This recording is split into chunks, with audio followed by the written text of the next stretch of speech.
It's absolutely disgusting. The pharmaceutical industry, the forest industry, the fishing industry, the fossil fuel industry, the auto industry, they always react the same way. And that's certainly the way it is on climate change. They say, don't regulate us, don't regulate us. We'll do it voluntarily, but don't tell us what to do. And they do nothing.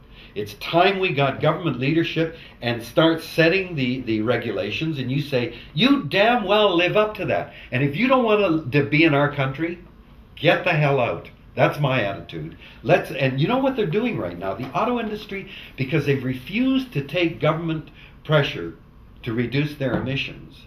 They've said, no, we can't reduce our emissions that much. What does the government do? They pull back and they don't force them to meet standards. They say, okay, we'll let the Canadian public do that then. Now we've got to reduce our share more because the automobile industry isn't reducing their share. I think Canadians ought to be disgusted by this behavior and not accept their arguments any longer. It's totally predictable, and let's have the government do the right thing for a change. Sorry, you pushed the wrong button. The Bush administration, from the minute they came in, essentially declared that they're going to be world bandits. They're not going to abide by any international agreements. They said they will not abide by the World Court. They won't have Americans go before a court outside of the United States. They said we're not going to abide by the Nuclear Test Ban Treaty because they wanted to start testing again. They said that we don't want to enter into any kind of international landmines treaty, and we sure don't want to enter into the Kyoto Agreement. More and more Americans are embarrassed by this situation, and more Americans are saying, we've got to ignore this administration and get on with it.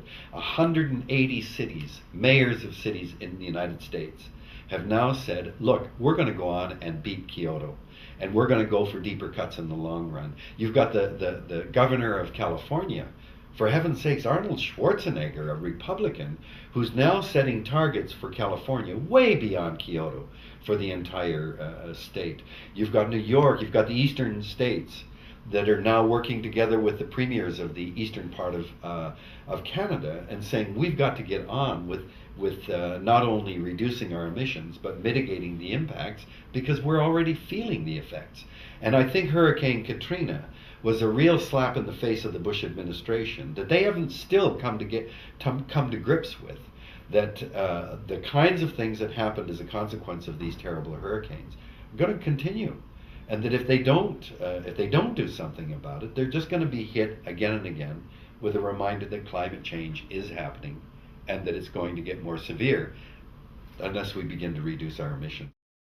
So I think the Bush government, I think in the upcoming elections, the interim elections, you're going to see the American electorate say, we want to get the environment back on the agenda. That's my prediction. You're going to see Republicans lose, and I certainly will be interested in who they run for the next election. But Bush has left a very bad legacy, and my bet is Americans will reject that in the next presidential election.